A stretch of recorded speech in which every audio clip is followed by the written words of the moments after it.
Bonjour, je m'appelle Chloé Willis et aujourd'hui je vais vous présenter le livre Le Petit Prince retrouvé par Jean-Pierre David. Commençons avec les caractères. Jean-Pierre David. Physique, homme dans ses 45 à 55 ans.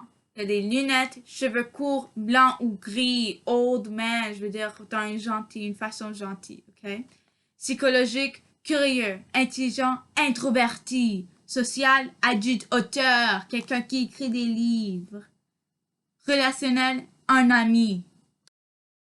Pour le petit prince, physique, cheveux, or, comme de l'or, comme du blé, qui ne sont pas très courts, mais pas très longs.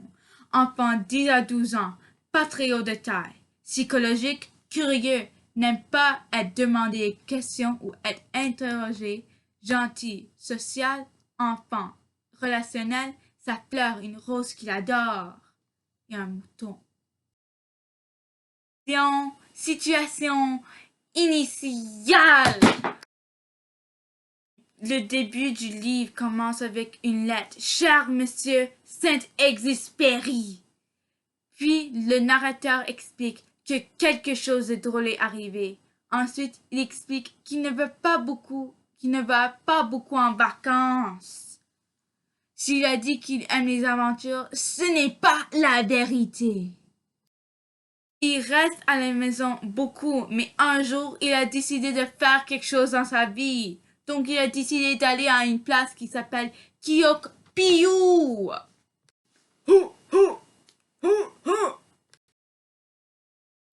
Élément déclencheur. Il y avait une tempête très forte. Alors le bateau a commencé à se déricher et à couler. Puis il s'est éloigné sur un morceau de bois qui flottait au mer jusqu'à une île où il s'est réveillé et voit le petit prince pour la première fois. Péripéties. Histoire 1. Le petit prince demande si l'homme sait comment chasser les tigres. L'homme dit oui ou non. Il dit non, ok? Pardon. L'homme dit non, puis il demande au petit prince pourquoi est-ce qu'il veut tuer un tigre. Le petit prince dit « Je ne veux pas tuer un tigre, je veux le chasser. » Chasser. Je veux chasser. Pardon. Ok. Histoire 2. Le petit prince explique ce qui est arrivé avec un tigre qui a fait mal à sa fleur. Un jour, le petit prince a aventuré. Puis il a trouvé un cirque où il y avait un tigre. Le petit prince voulait libérer le tigre parce que le tigre a demandé d'être libéré. Le tigre a dit qu'il n'aime pas être il n'aime pas être pris et c'est pas heureux cette vie qu'il vit maintenant. Il s'ennuie de sa cage, donc le petit prince le sauve, mais sans savoir que le tigre est méchant. Bouh! Le tigre attaque sa fleur, puis une de ses épines s'est perdue, arrachée par le tigre. Le tigre dit que quand il retournera sur sa planète, il mangera le mouton et tuera le petit prince et prendra sa fleur captive. What? Je veux dire quoi? La fleur dit qu'elle ne peut pas protéger le petit prince et le mouton. Donc la fleur dit que le petit prince doit prendre un mouton avec lui et partir. Go, go, go, go, go, vas-y! Donc, le petit prince part avec le mouton. Dénouement! Le petit prince commence son aventure pour y trouver quelqu'un qui peut chasser le tigre. petit prince continue et part à l'aventure d'autres météores et astéroïdes et entend, je veux dire, une voix qui dit « Ici! Par ici! »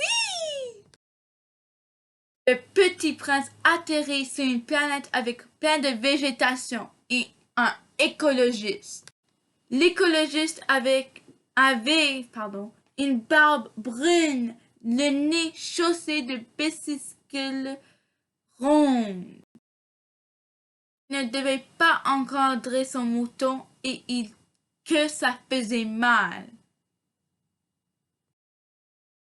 Le petit prince explique à l'écologiste qu'il n'aime pas les baobabs, les arbres, baobabs, je veux dire. Donc, il les tue. Mais l'écologiste n'aime pas ça, donc il dit « Va-t'en !» Et tu sais quoi? Laisse le tigre toute seule parce que le tigre doit se vivre. Le petit prince, je veux dire, n'aime pas cette idée, donc il part l'astéroïde. Adios, amigos! Sur la deuxième astéroïde, le petit prince rencontre un publicitaire. Le publicitaire était un homme très énergique. Le petit prince demanda ce que c'est son métier. L'homme répondit qu'il vendait des choses, puis l'homme essaya de persuader le petit prince à acheter une de ces objets, qu'il vend. Le petit prince refuse et puis demande s'il peut lui donner son tigre. Mais le publicitaire dit que les personnes vont peut-être refuser d'avoir un gros animal à la maison, comme un tigre, comme ce tigre-là. Roar! Et un gros tigre comme cela. Non! Le petit prince part à une autre astéroïde. Sur la deuxième astéroïde, le petit prince rencontre un publicitaire. Le publicitaire était un homme très énergique. Le petit prince demanda ce que c'est son métier. L'homme répondit qu'il vendait des choses.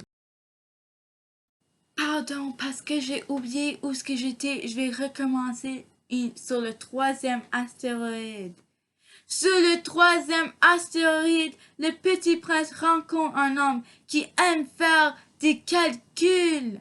L'enfant demande au monsieur qu'est-ce qu'il calcule et l'homme répond qu'il calcule combien la population des grenouilles va augmenter en 10 ans. La reproduction! What? Le petit prince pose une question. Est-ce que tu sais comment s'en débarrasser d'un tigre sur ma planète? L'homme dit qu'il ne sait pas, mais en 10 ans, il y aura 1057 tigres par habitant sur sa planète. Wow, ça c'est beaucoup, wow. Le petit prince ne comprend pas, puis il part à un autre astéroïde. Sur le quatrième astéroïde, le petit prince rencontre un homme épeurant.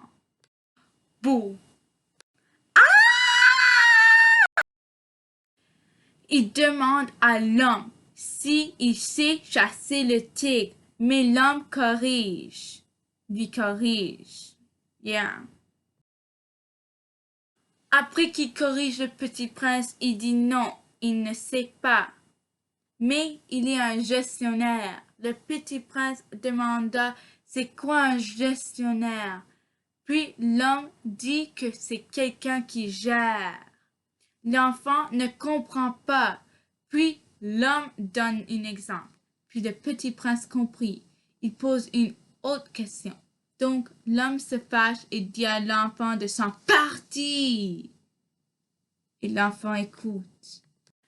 L'enfant, le monsieur est tellement méchant. Pou, pou, pou. Conclusion. Après qu'il parle, cet astéroïde, il atterrit sur Terre. Il dit à Jean-Pierre, quand il a rencontré le monsieur, Saint-Exupéry, c'est un nom très difficile à prononcer. Pardon. On va continuer. Puis il a dit que le Terre lui rappelle de son astéroïde. Sauf que sur son astéroïde, tu ne dois pas attendre si long pour voir le soleil coucher. Et il raconte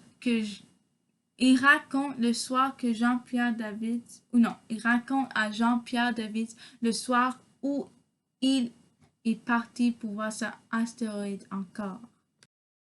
Il explique le soir, les étoiles brillantes. Le petit prince dit qu'il doit encore y aller. Jean-Pierre était triste, donc il a donné un dernier câlin. Huggies, oui, les câlins. Au petit prince. Il lui a dit qu'il doit aller encore, puis regarda dans ses yeux. Jean-Pierre regarda dans les yeux du petit prince pour dire au revoir une autre fois. Jean-Pierre David, sans savoir, après que le petit prince s'est endormi, Jean-Pierre David. Après que Jean-Pierre David s'est endormi, le matin suivant, il s'est réveillé et a vu qu'il n'était pas sur l'île. Il était dans le bateau qui était au début. Il voit que le capitaine est devant lui. Le capitaine lui demandait s'il veut toujours aller à Kiokpiu. Jean-Pierre David a compris qu'il s'est endormi, qu'il a vu le petit prince dans ses rêves. Il était triste, mais a compris que son esprit était encore sur terre. Il a donc dit merci à Saint-Exupéry, son nom. Merci pour avoir dit que le petit prince a été créé et son esprit est encore sur terre. La fin. Je vous remercie pour m'écouter. Merci. Mon nom est Chloé Billis de Chloé. Oui. Ok. Merci d'avoir écouté. Au revoir. Pardon pour mes fautes.